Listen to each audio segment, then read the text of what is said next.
and particularly when you're doing quotes, if you get a really bad response, you can step away and go, I can't believe that they had that on Jerry Springer. Yeah. Does Jerry Springer really expect women to get horny watching this? Did you see that? Does Jerry Springer really expect women to get horny watching this? Now, am I referring, now this is an example of being vague. Am I referring to Jerry Springer or to me? Do you understand? Both. Did you see that? You know, did Jerry Springer, do the producers of Jerry Springer really expect women to feel horny watching this? Do you see the self-point?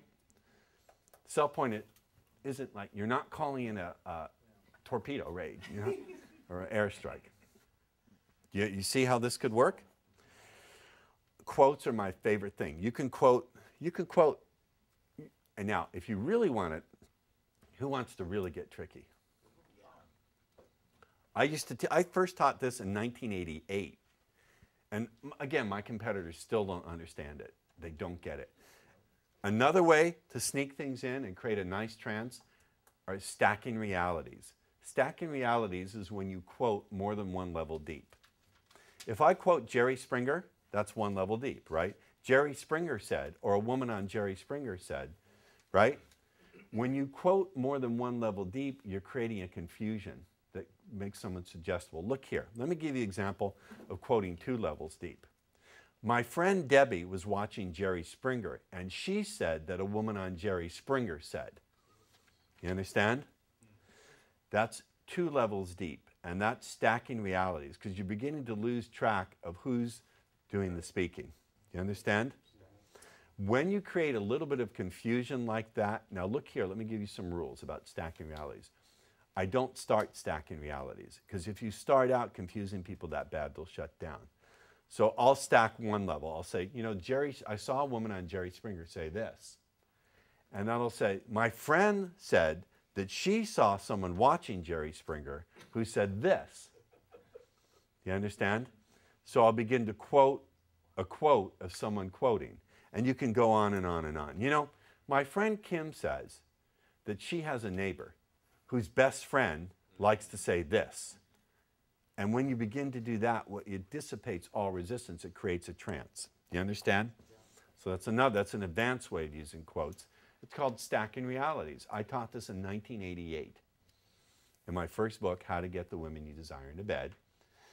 Down and Dirty Guide to Dating and Seduction for the man who's fed up with being Mr. Nice Guy. Boom. You see this? Has anyone ever used stacking realities here in the room? You have? Yeah. Did it work for you? I've used stacking realities. I didn't get the confusion part. Now that you've said that, it makes sense. But from your home study course, you have the stacking realities with the my best friend has a friend and she feels. Yes. And now that you've said this, I realize why it trances them out. Right. Okay? Stacking realities is really powerful. And you can do it. And another thing that you can do with quotes is you can build on it. So for example, let me show you for example. Let's say the theme that you're going to use is connections. Just as an example, you can start out by talking about what you think. And then you can quote what your friend had to say about it. And then you can quote what a magazine had to say about it. You understand? So you can and each phase you're testing. If the first round, when you quote what you have to say about it, when you say what you have to say about it, if that generates enough response where she's ready, stop, right?